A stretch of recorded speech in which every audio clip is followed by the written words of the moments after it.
Hello and a very warm welcome to all of you. I'm Neha Bhardwaj-Alter and this is Game On. From 5th of October onwards, we haven't had a day's break with non-stop games in the World Cup from one venue to another. But now, here we are, having completed the group stage of the tournament, having watched 45 matches. So given that we have some time on our hands before the first semi-final, today we decided to look back at 5 big takeaways, 5 big talking points of World Cup 2023 group stages. So, Jamie Alter is here with us on the show. Chetan Narula, he is here. Like always, gentlemen, welcome. This is going to be fun because this gives us an opportunity to just sit back and think of all the fun moments that we remember from the group stages. And I can see Chetan has already reached the Wankhede Stadium. Jamie will be joining him soon. But this is going to be fun. So, are you guys ready? Yeah. Okay, so let's get straight into it then. Let's start with what else but India's dominance in this World Cup. So dominant has the Indian cricket team been at this World Cup that everyone is asking, can India win it? A historic unbeaten streak spanning 9 matches has seen Rohit Sharma's team beat every single team while hardly being put under pressure. Whether winning tosses or losing them, Team India has won each of its matches, some by margins as massive as 8 wickets, 302 runs and 243 runs, and one close victory by 4 wickets. Now, even accounting for the obvious home advantage that India have, it still needs batters and bowlers to go out and perform their roles, and by that yardstick, this team has been the best by a long shot. Virat Kohli, despite criticism of his strike rate, is tournament's top run scorer with 594 at an average of 99. Rohit Sharma, he is 4th with 503 at 55, and his role in consistently giving India strong starts is second to none. Shreyas Iyer, he has 450s in 9 innings while striking at over 106, and KL Rahul, despite a brief lean run, has a 97 not out and the fastest World Cup 100 by any Indian batter. Now we come to the bowlers, the real reason why India are 9-0. Jasprit Bumrah leads India's pack with 17 wickets with an economy rate of 3.65. Despite being benched for 4 matches in a row, Mohammad Shami, he has taken 16 wickets at just 9 apiece. Ravindra Jadeja also has 16 wickets while going at under 4 per over. Kuldeep Yadav has 14 wickets and Mohammad Siraj 12. All this without Hardik Pandya missing 5 matches. So, how good is this Indian team? Let's go across to both Chetan and Jamie. This is the biggest talking point from the group stage, how dominant this Indian team has been. It's the first time that we are seeing this kind of dominance from this Indian team. Would you guys agree that this will be the biggest talking point of World Cup 2023, Chetan? Till now, yes, because I'm walking into the stadium here, and the New Zealand team is just arriving, and reminds me of 2019 semi-final. Neha, look, it does not matter to me. It does not matter what has been done in the league stage. Yes, they will be counted as the most dominant side. Let's go back to 2003. Why do we remember that 2003 Australian side? I was just looking at the results from 2003. They won 11 games in a row. They were 9-0 going into the semi-final. Obviously, it was a different format. They had 5 games or 4 or 6 games in the league stage, and then there was a Super 6 stage. They won all 3 games in the Super 6 stage, and then they went on to the semi-final, won there, and then they defeated India in the final. So 11-0 in 2003, and we remember that team, that it was a dominant team. Why? Because it won the World Cup. So yes, India has been dominant. Virat Kohli, Rohit Sharma, you name the batsmen, 4 of their top 6 batsmen have centuries. The other 2 have half centuries. You listed out the numbers for Bumrah and Shami and Jadeja and Kuldeep. Without Hardik Pandya, absolutely dominant in this 9-0. But the trophy is handed out next Sunday. It's not handed out after the league stage. So yes, they've been dominant. It is the talking point now. Will it be a talking point a week from now after the final has been played? I think that's my point. All of this dominance doesn't matter if if you don't win the World Cup. Yes, all of it amounts to nothing if India do not win the semi-final and the final. But Jamie, having said that, it has been a well-oiled machine from the very first match. Yes, they were 2 for 3 against Australia, right? But to come back from there, this Indian team hasn't looked back. There's not a single game in that group stage where they were really pushed to a corner. I would think that the only game where you felt like, okay, the team's putting up a fight was the one against New Zealand. I'm thinking, I don't see any other game where they were really pushed or you felt like, okay, things might go wrong. Most of the other games were completely one-sided. So in that sense, I know that, of course, final and winning the World Cup is a different thing. But whenever this World Cup will be remembered, people will always remember it for how dominant this side was as well. Yeah, I mean, that's true because they have put together a run that no Indian team has ever done, 9-0, But just to go back what we discussed yesterday, India didn't lose a league match in 2015. 4 years ago, they just lost their last or second last group stage match. And then we all know what happened. Why I'm more confident is, this is at home. India do not lose one-day matches at home very often. And when you've beaten every single team at home, it just leads to a different level of confidence. I get it. I mean, like I said yesterday, people do understand the bogey nature of the New Zealand team. But unlike 2015, let's look at how abject the Indian team was when they went into the 2015 World Cup. They had not won a single match in what was the last tri-series ever played on Australian soil. They've not played that tri-series. England, Australia, India didn't win a match. They were one of the rare World Cups. They were not even being seen by us, the media and the fans, as genuine contenders. But then they put together that 8-match streak. They got into the semi-finals. And then, because Steve Smith played a blinder and the score got out of the realm of possibility, Virat Kohli tried his best, but Mitchell Johnson was just too hot to handle. And yes, there were a lot of blue shirts that day at the SCG, but there were enough yellow shirts to intimidate the Indian team, and they fell apart at the seams.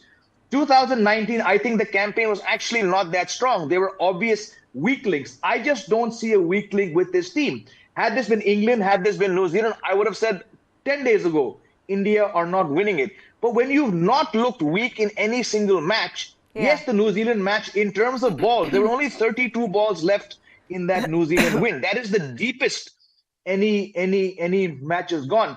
But because there's not going to be a hostile crowd, because there's not going to be hardly any supporters from the other team, because the toss has really not impacted India adversely on the few occasions when Rohit Sharma has not won it, I'm just saying there's so much to suggest that this could be that year. Like Chetan says, on November 19th, I actually believe, because I have not seen one bad game from this team. I saw bad games in 15. I saw worse games in 2019. They've just not put a bad game. Had New Zealand been more dominant, I would have said, yes, this is the bogey team which has beaten you since 2001 or 2000 in every knockout match. New Zealand are also just coming off 4 losses. It was a struggle against Sri Lanka in some parts. They should have had Sri Lanka on the mat on a flat track much earlier. Sri Lanka's last wicket partnership did keep them on the field for longer. They should have won by 9 wickets. They ended up winning by 5 wickets. So there's enough obvious weak links that I see in that New Zealand team, which I'm not seeing in this Indian team. Of course, those 45 minutes from hell will probably show up, but I think this Indian team is good enough to get past that stage. The problem with both of you right now is that you guys are looking ahead. This show is not about looking ahead. We have another show at 6 o'clock where we'll be looking ahead, and tomorrow, whether they'll be able to beat New Zealand in the semi-final, that's a question we all want an answer to, and a positive one. We are talking about how good this team has been in the group stages. We guys are looking back at the moments in group stages, Chetan. Yeah, but... And sometimes it's okay. As Indian as we are, sometimes it's okay to just say, listen, they were bloody good, in the group stages. And from there, of course, from here on, anything can happen. But let's just face it, India was the best team in the tournament in the group stages. I have a question. Yes. I have a question. How many group stage teams do you remember from the previous World Cups? I mean, you remember group stages team. It's not like you don't. But how many group stage teams do we remember from? If India was this dominant, in any of the earlier World Cups, There We would have think been that, dominant sides in World Cups in group stages, but again, yes, we can talk about the high points. yes. But my point is dominance in group stage doesn't really matter. It doesn't give you those trophies. And for an Indian team that is on a trophy drought for the last decade, it doesn't matter if they are dominant in the group stage. I mean, it was all very good, but Okay. it was all enjoyable. And like Jamie said, Which maybe they is are, what we're trying to they do. have We're all just positives. trying to look Yes. back on some of the enjoyable moments. We are Sure. going to talk about the tactics and what India needs to do against New Zealand. Right now, this show, we're only talking about the big Okay. moments of this World Cup in the group stages, and I think one has been how good this Indian team has been, right? So let's just at least appreciate Yeah. all those moments where, Virat Kohli has gone ahead and scored those hundreds. Rohit Sharma, the kind of starts that he has got, India's bowling attack. Let's also appreciate how good they've been, because we've got to also realize, guys, coming into the tournament, in fact, nobody thought that India would be this dominant. And I think that's why this has been an incredible campaign for them. Of course, right now, nobody wants anything less than the World Cup.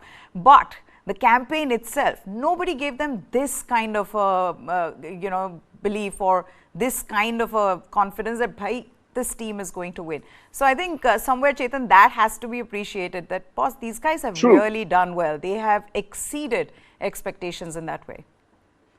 True. I agree with that, because I was reading a comment from Rahul Dravid the other day, and he said that before the tournament, the talk in the dressing room was there's just so much expectation and anticipation from the fans, and this Indian team decided, they had a chat in the dressing room that let's move in one direction. We have the players, especially with those injured players coming back, Rahul, Iyer, Bumrah, especially these three coming back, giving the positives to India in the Asia Cup, and from Guwahati onwards. And Trivandrum, obviously, that was washed out. But from Guwahati onwards, the team tried to figure out, okay, so much expectancy, so much anticipation. Fans are in a positive mood about this team. Maybe the media wasn't. But fans really were positive about this Indian team. So there has been an effort from the Indian team to pay that back. Maybe that's not the right way to put it, paying it back, but to perform in that particular sense. I'm hoping I'm making sense, but that's good to see. That has come out, and the way they have played through this tournament, they have not taken the foot off the accelerator. Even the Netherlands game, where I would say, they were trying different things with the ball. They were not bowling at full tilt. Bumrah, Shami, maybe Siraj was bowling at full tilt, but Bumrah and Shami were trying something different. They were bowling wide outside the off stump. They were trying not to give away runs. They were practicing something different.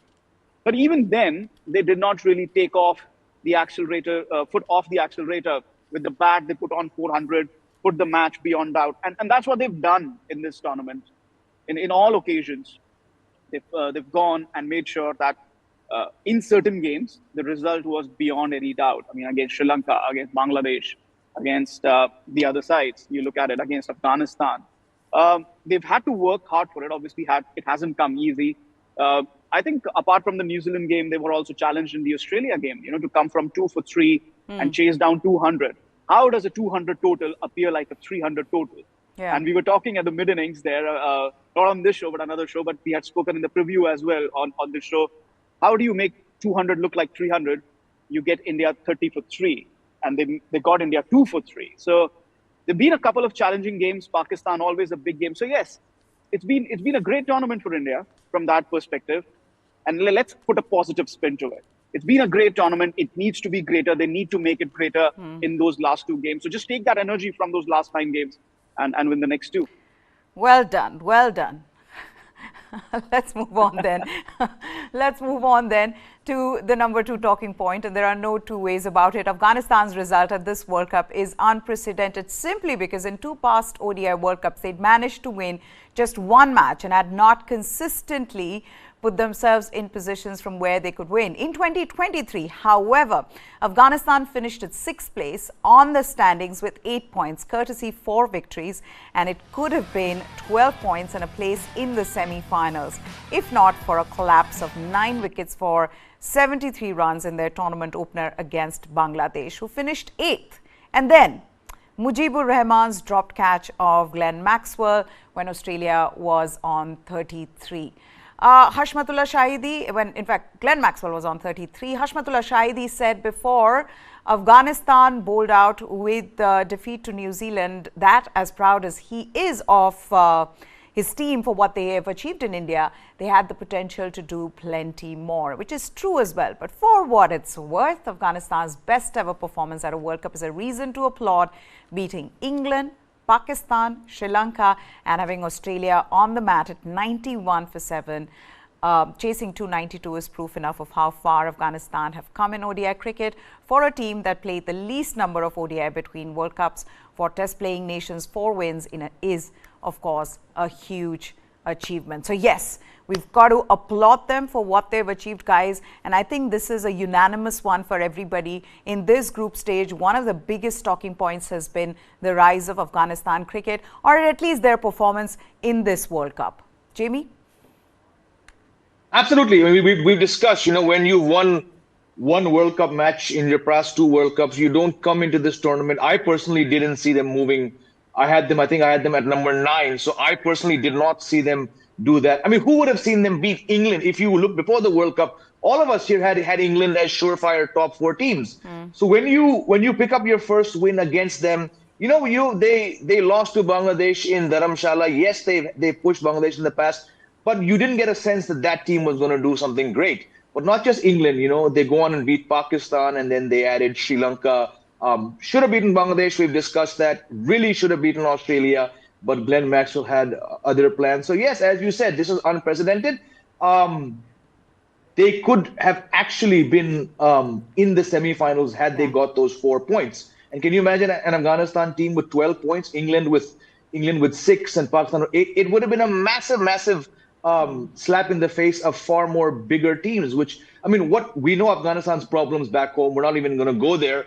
They played the least amount of matches for a test playing nation, between 2 World Cups. 29 matches, 1 was washed out. That's 28. They won 14, they lost 14. With that kind of record, you really shouldn't be showing up here and beating, teams that have won the World Cup. So yes, they blew it against Australia, and that will probably remain their defining match. But as we've discussed, get a couple middle order batsmen, get a couple fast bowlers. You're going to need one because Naveen Ulak has walked away from one-day cricket. And 4 years down the line, albeit in very, very different conditions in South Africa, you should have a more competitive Afghanistan team. So hats off to these guys for doing all they have with that very limited resource, limited talent pool, and also being displaced from your home nation for so much of the year. Absolutely. And I think that's why this story becomes even more heartwarming, because of what they've had to face, Chetan, to where they've reached. And the fairy tale run, to be able to beat teams like Pakistan, to be able to beat teams like England. You wonder whether that one win over Bangladesh, could that have just completely changed things for them? Because they looked good. And at one point, I think we would have all agreed that they deserve to be in the semi-finals, simply because of how they've sort of pushed against the odds. They've punched above their weight throughout the tournament, which has been fantastic to see. They've played with more maturity than a lot of other teams, including former champions. True, I'll agree to some of it, that they played with a lot of maturity. They've shown great heart, great desire, great passion. I mean, Jamie talked about what games could they have possibly won, and you look at the schedule. England was obviously never part of that. I thought they would push Sri Lanka and they would push Bangladesh, but I wasn't sure they would win those games. I thought they would beat Netherlands, so that was just one game. And the Pakistan game in Chennai, I thought they would have an advantage there with the spinners, and especially with the noise that the PCB was making about that Chennai game. So I thought they would push Pakistan. I thought they would push Bangladesh and Sri Lanka, but never did I think that they would win 4 games and finish 6th. Yes, they should have won the Bangladesh game. On hindsight, the way Bangladesh has performed so shabbily. So that's something that they would beat themselves up for. That, we could have put in a better batting performance. But then that's the reason why they are not in the semi-finals, because they're not a complete side yet. They're not a side that is capable of reaching the semi-final or competing in the semi-final. You need a different, different sort of an attribute to compete in the semi-final. We look back at 2003. Kenya did get to semi-final, but there was a reason there. They got a couple of matches in hand. because a couple of teams refused to go to Zimbabwe and play there. And that's why they got those walkovers. That's why they were able to go to Super Six and carry over those points. So there's not really a comparison there. So Kenya were not ready for that semi-final. It just happened, really. Yeah. Same thing with Afghanistan. They were not ready, but this time around there were no walkovers. So from that sense, the only bit I disagree with is that they deserve to be in the semi-final. There's nothing called deserve in sport, really. They were not ready in terms of their batting, the consistency that they showed, or the learning that they showed in their batting through the tournament. If they had it from the very beginning, yes, maybe they didn't because they didn't play so much ODI cricket for whatever reasons. Yeah. Whatever be the reasons. Okay. But it was not there at the start of the tournament and at vital times in the tournament. For example, the game against New Zealand, they were really overconfident. That was not a game to chase. That was not a game to chase. So from that perspective, they've grown as a team. And definitely, I'm looking, South Africa is too far. I'm looking at them next year in the T20 World Cup, different format, but with the kind of heart they've shown here, the kind of team that they have, and the kind of pitches in the Caribbean, they will be a huge challenge. But again, yes, South Africa is a huge target for them. They can get to the semi-finals there, perhaps, grow as batsmen, grow as a team. They're fielding. With that fielding, semi-final, no chance. So, yeah, I mean, there's no doubt. They are, apart from India, they are the team of this tournament. There's no doubt about it. Or apart from India and Australia, who's also won 7 games in a row. Sorry, 5 games in a row. How many? 7 games in a row. Games, so, yeah. So apart from India and Australia, they are the third team of the tournament, somewhere out there. But there's still some missing pieces to get to a game like the semi-final. I would have wanted them in the semi-finals. I would have wanted them more than Pakistan. I think they deserve to be there. Pakistan just didn't deserve to be there in the shoddy way that they've played this tournament. But talking about playing shoddily, another major talking point from the tournament, how did England fall so low that they were at the bottom of the table for much of the World Cup? This is inexplicable. No one's been able to quite put a finger on it. And eventually they ended up at 7th. So poor were the defending champions and the reigning T20 World Cup champions that they won just 3 of the 9 matches and at one stage had lost 5 in a row. Eoin Morgan was thus prompted to term this team as a sinking ship and that he had not seen any sporting team fare so poorly at a major tournament. Now, given the expectations, of course, this was just by far the worst effort by defending champions. Not just Morgan, many former England cricketers, they've called for drastic changes in personnel, which we've seen just a day after the team exited when the selectors named the ODI squad to tour the West Indies. But what explains such a dismal display from this team in India? Was it lack of 50-over cricket in the build-up to this World Cup? Was it too many players in their 30s and past their prime? Was it lack of adaptability in these conditions? Was it too many players who were out of form? There are questions galore and no one's been able to just, put a finger on why that campaign derailed in such a dramatic manner, Jamie. No one really, even now, you go back and you ask any of the English journalists and you hear English, the former players, they can go on about how this was wrong, that was wrong, but no one can quite explain how they just couldn't recover. Yeah, look, there's no one reason, and oftentimes when teams do underwhelm to this level, I mean, we've discussed how many times have we said this is the worst follow-up by any World Cup champion. So there's no reason, but again, I think the main reasons are their own, and Chetan has said this more often than I have, their own neglect of their domestic 50-over tournament, which, let's face it, even before the 100 came along, Meha, was one of the poorest going around, and that is why for so many years, for 40-odd years, England cricket teams did not win Champions trophies or did not win World Cups, because traditionally their 50-over format along the years, more so since the advent of T20s in the early 2000s, and they were the first real cricket setup to embrace T20s. I mean, long before T20 came to India, you had Dinesh Mongia, Saurav Ganguly, Virendra Sehwag.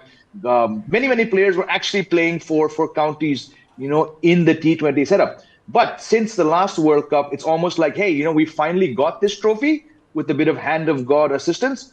maybe we don't need to do it again. Because you look at the amount of one-dayers that the England team has played in the last 4 years, much fewer games than they played in the preceding 4 years between World Cups. Look at the last one-day series any England team played just before this World Cup. It was a B team playing 3 matches against Ireland, and before that, when the proper team, welcome back Ben Stokes, when the core of this team was playing New Zealand, there was a match which was actually eerily similar to the first match that Chetan watched. The target was somewhat daunting. Daryl Mitchell and Devon Conway got hundreds, and I think they won by 8, 9 wickets. Yes, England bounced back from that loss to win the series, but in the second ODI, they were also 55 for 5. So there were enough examples in England's immediate build-up to this World Cup. Again, we're saying with hindsight, I did not see them finishing where they did. I had them top 5. Yeah. But as you read articles, as you scratch the surface, as you take time from following India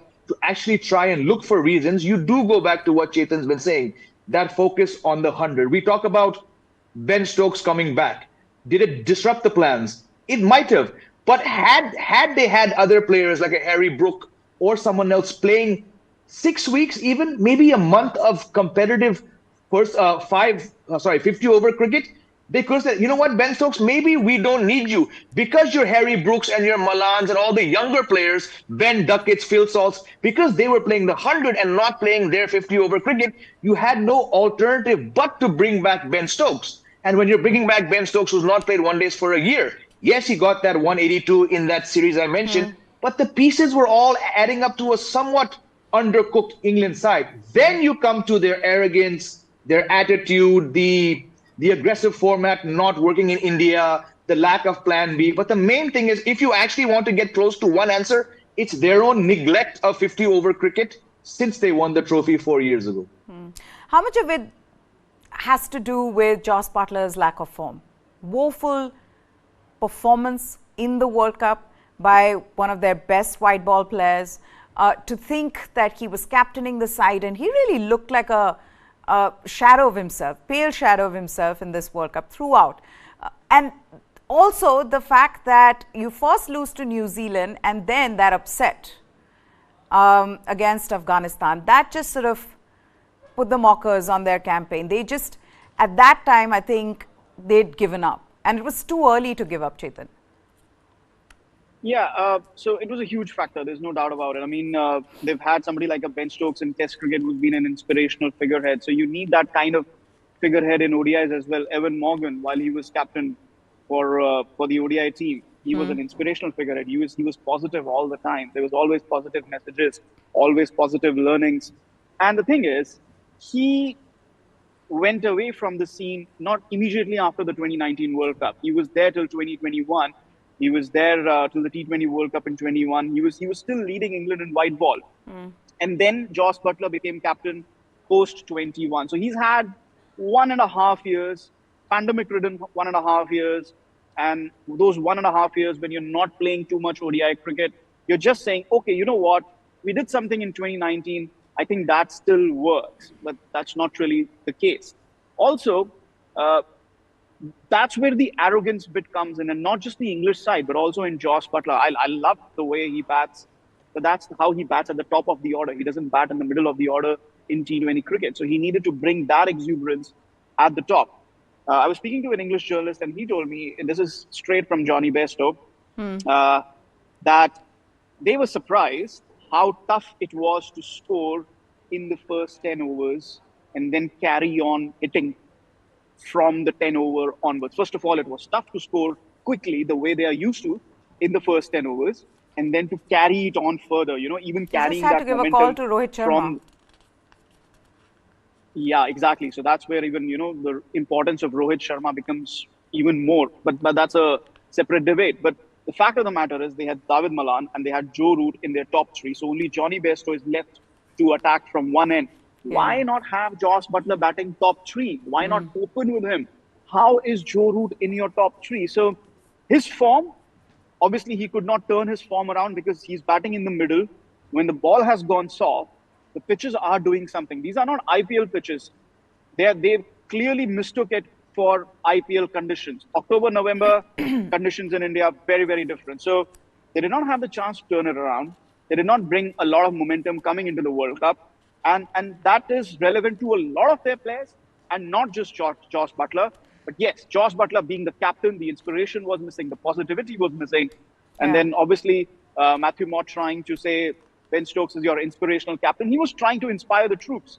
But then it had a negative impact on somebody like a Josh Butler. So there's a lot of things that have gone wrong for England. Josh Butler's form is just one of those things. I'll give you another example of what has gone wrong for this English side. The jerseys, you know, they were not wearing their original jerseys in this World Cup, by the way. The one that have been sponsored or made by their kit manufacturer, and there's a reason for that. That kit manufacturer makes football jerseys for the club Aston Villa. And just before the World Cup started, Aston Villa players complained that the jerseys were really heavy when they have a lot of sweat in them. Very, very heavy, very, very wet, and you can't wear them. So the Aston Villa Football Club got those jerseys changed. That same kit manufacturer makes jerseys for the English team, and they complained about that in Guwahati while they were warming up. But they could not be replaced. What did England do? They are wearing replica fan jerseys, which are not made from the same material throughout this tournament. Can you imagine? This is the extent to which England's World Cup has gone wrong. This is the extent where their World Cup lacked planning. It was going to end up this way. Yeah, that sums it up actually. They're not being able to wear their own jersey, and expect a jersey expert on our show to be able to tell us this piece of important information about the jersey fiasco in the English team. But let's move on from England to their rivals, Australia, who've had a completely contrasting campaign to England. It's a measure of their skill and flexibility that the Australian team went from starting their World Cup by being bowled out for 199 and losing to India to chasing a target of 302 with 8 wickets and 32 balls to spare, with Mitchell Marsh not out on 177. Australia followed that defeat to India by losing to South Africa, and back home the knives started to come out. They were being sharpened. But then, true to that Aussie grit, this team started to win matches. And such is their comeback that Pat Cummins and his team marched into the Final Four with 7 wins in a row. Where a couple players were off, others stood up. Adam Zampa being one of them. After 2 bad matches, got back his mojo and today 3 successive 4-wicket hauls. And then a couple of 3-4s to currently sit at the top of that tournament stable. David Warner, he's been outstanding with 499 runs, including a couple of hundreds. There's Mitchell Marsh, he's behind him on 426.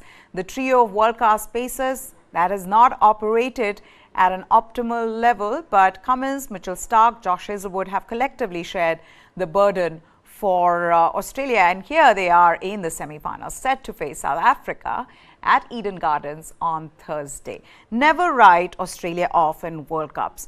That is one thing just to think, Jamie, especially after they lost to South Africa, lying at the bottom of the table. And we suddenly said, my goodness, what's wrong with this Australian side? Their pacers are not doing the job. What's with their batting?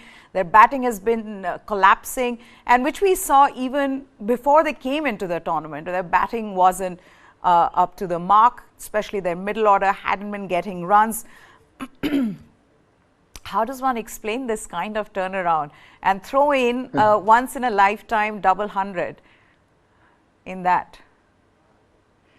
I think there's part of the answer there. That once in a lifetime double 100 came in a situation where even had they lost, it wouldn't have had an effect. That just says what Australian teams do, right? We've said there's a reason why not this team, but why Australian teams have won the World Cup more than anyone else. For the longest time, I remember growing up, we were told that West Indies were the best World Cup team, and but I said, hang on, yes, they were, but that was 1975, 1979. As far as I've been watching, it's these guys in yellow and then the guys in white but wearing a baggy green, which have really been the benchmark. And when you come from that perspective, you know enough to say, okay, 2 down, maybe even 3 down, maybe by a stretch, even 4 down. You just cannot write off these guys in yellow. And seven wins in a row, to go from I think the first two matches they didn't even get to 200. I know for a fact they were bowled out for exactly 199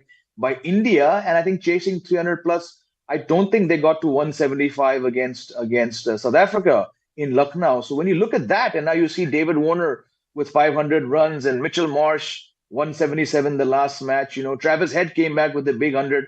Okay, he's not done a single thing since then. I think he has two ducks and another score under 10, but it's Australia. We mentioned sharing the burden of the wickets. They've done it probably better than any other team to stay alive in the top Yeah. four. Adam Zampa was our call for the bowler of the tournament, and look where he is. And despite having two wicketless games, so this is Australia. It's in their DNA. They Yeah. do not say no. And I think what the core of this team learned from 2021, when not even their own media, their own supporters gave them an ice cube's chance in hell of going to the UAE, and that team won it. I Yeah. think I think they probably learned a lot. They probably did a lot of introspection there.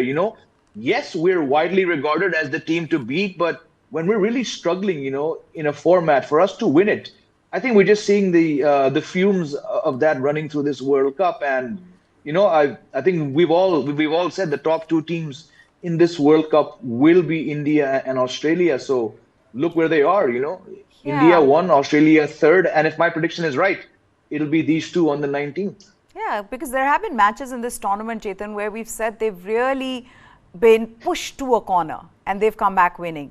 Unlike a South Africa who collapse and, as soon as they're faced with any kind of adversity, somehow it's the Australian way where the moment you're pushed into a corner, they take the fight back to the opposition, and which is what we've seen in the tournament. That even at that time when they'd lost those two matches straight up, and in the way they'd lost, everybody had started writing them off, saying, "Listen, I'm going to get Australia out of my top four. They're not going to be able to make it." But somehow that belief within the team does not leave them. Which has been, I guess, like I said, this goes back to this just Australia being Australia. Yeah, absolutely. And I think the phrase that you use, the Australian way, that's the most apt description of this Australian team. And I remember, pre-tournament, we were discussing about how Australia was in such a bad shape at the moment. And I had pointed out that, this is not the Australian team that we actually know. Come the World Cup, something is going to trigger them. And that game against Sri Lanka, they had two games in Lucknow. First, they had the South Africa game, and obviously they lost. And then the next game also, Sri Lanka was 120 without loss. Yes. And then that rain shower came. And something happened in that dressing room during that rain shower. They spoke out to each other. Maybe Pat Cummins had a word. Maybe their coach, I think that's Andrew McDonald, they had a word. Something happened in that dressing room, because the team that went into that dressing room during that rain break was not the same team that came out of that dressing room after that rain break. Since that rain break, this is the Australia we see at the World Cups, isn't it? I mean, yeah, 7 unbeaten. That's when you saw those David Warner catches. You suddenly saw Pat Cummins. Pat Cummins catches. Yeah. Adam Zampa getting those wickets. Yeah. And then the next match onwards, they had good batting conditions, and their top order was suddenly scoring runs. And it's been a juggernaut for Australia. And for me, this is the worrisome part in this tournament.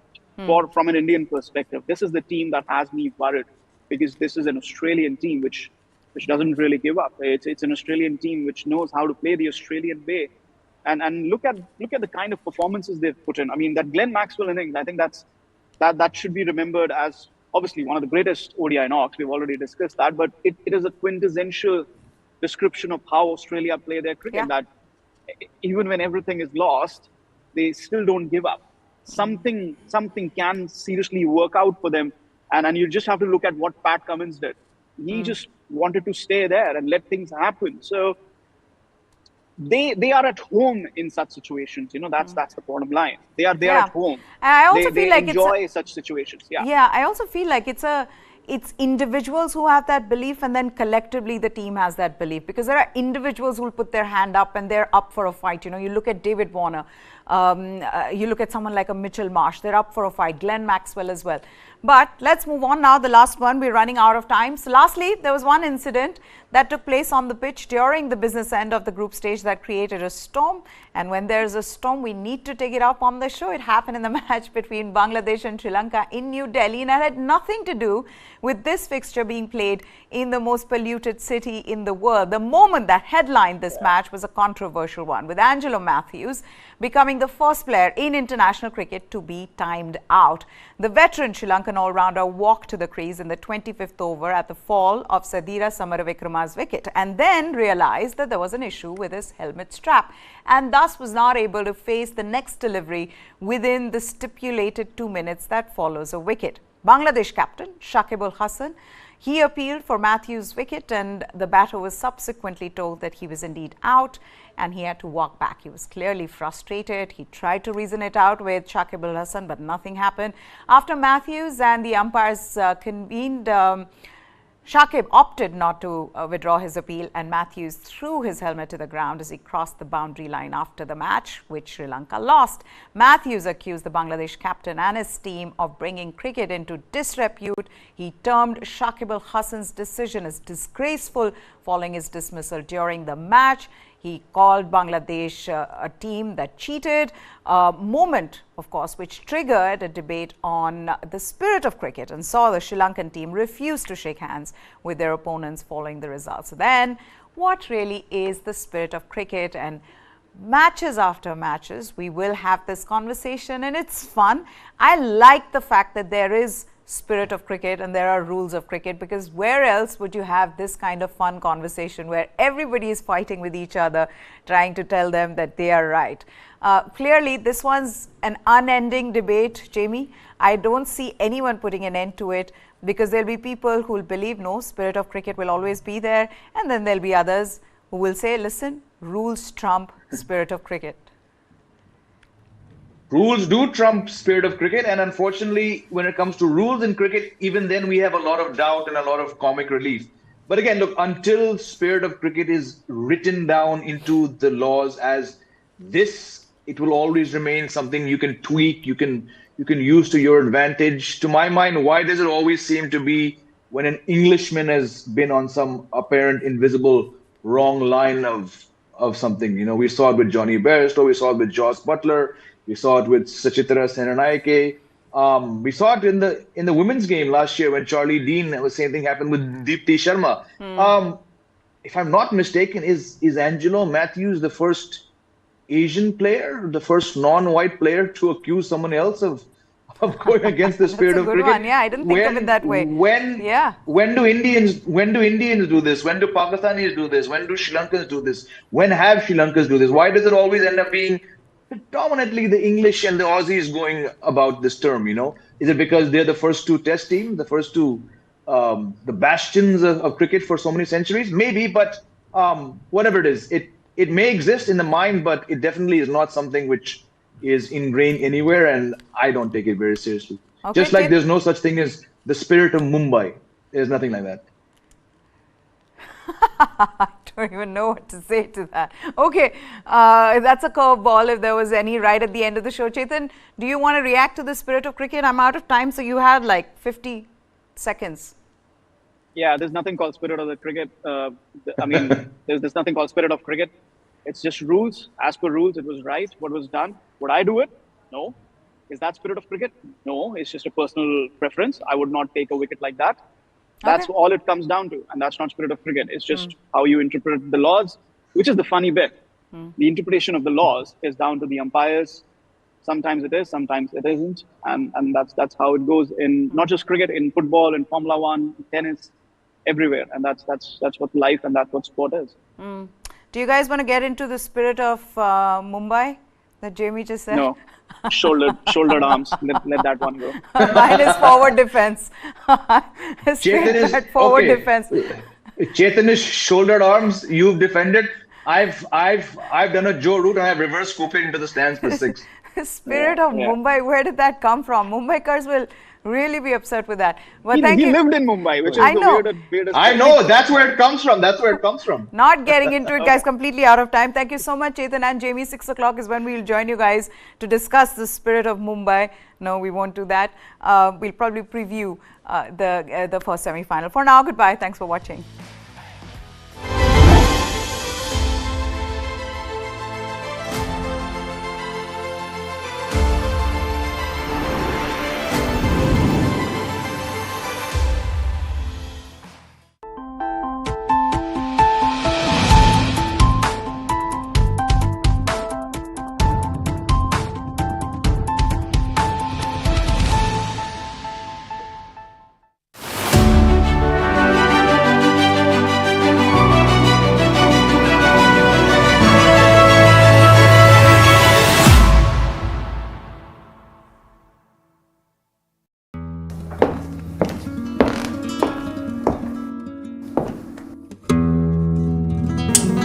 Hello everyone.